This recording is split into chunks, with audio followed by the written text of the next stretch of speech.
Hey y'all, so I'm back with another YouTube video. As I said, I want to get more consistent making my YouTube videos.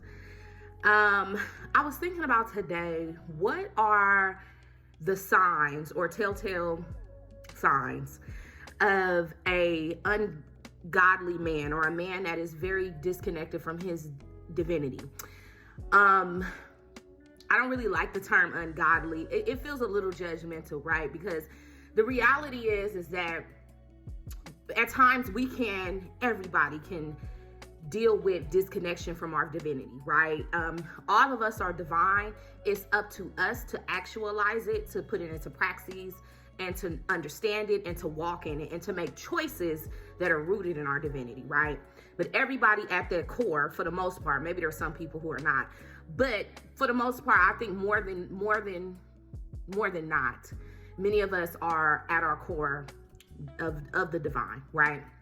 And so I was thinking about today, thinking about my dating experiences, right? And I've had a lot of dating experiences and have dealt with different type of energies, some of them being very similar actually.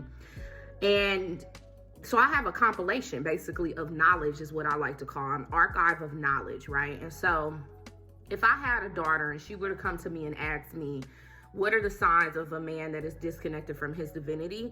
This is what I would tell her. Now, here's my caveat. This can be true for any gender, but specifically, I want to talk about this in the context of men because I've learned these specific attributes through men, okay?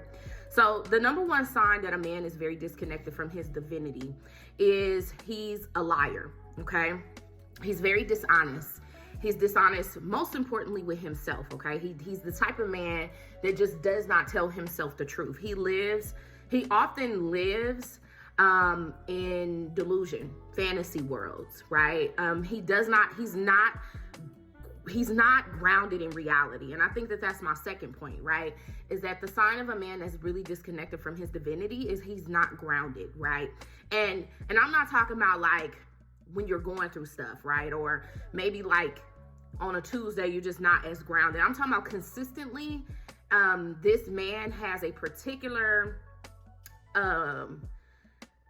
this identity of just not being grounded. He's just not tethered to the earth. He's very, very like floaty. Okay. I would also argue that the third telltale sign of a man that's very disconnected from his divinity is someone who likes, attracts, and even thrives in chaos and dysfunction and toxicity, right? And so if this is a man who would prefer to be in toxic relationships, would prefer to be, whether that be family, friends, or other women, right?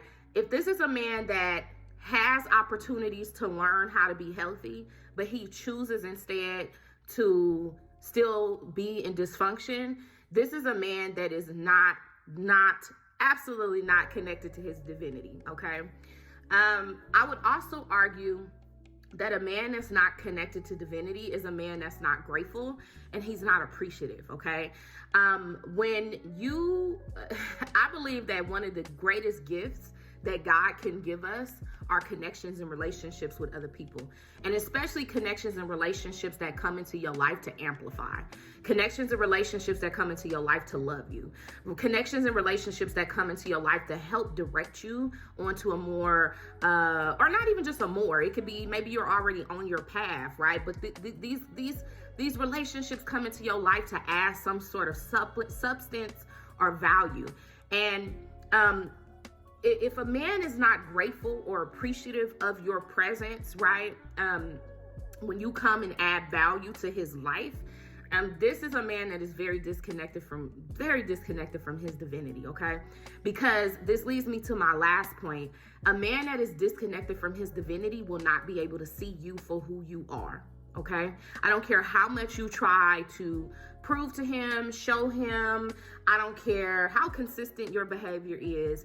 When a man is disconnected from his divinity, he's not going to be able to see your divinity because he can't see his own. And a man that cannot see his own divinity is going to project his more karmic and low vibrational energy onto you. For example, he's going to expect for you to deal with situations. He's going to expect for you to be the exact person that he is or what he's used to dealing with. So if he's used to dealing with toxic women, if he's used to dealing with more low vibrational women, these are going to be the projections that he pushes onto you, okay? And the issue with these type of men is that they're going to try to problematize you and make you the bad guy, no matter what the situation is. Because here's the thing, even when we walk in our divinity, we're not perfect. I'm not perfect, y'all. I still fuck up. I still make poor decisions, right? Like, nobody is perfect, okay? Nobody is, okay? Conflict happens in relationships. Disagreements, misunderstandings happen.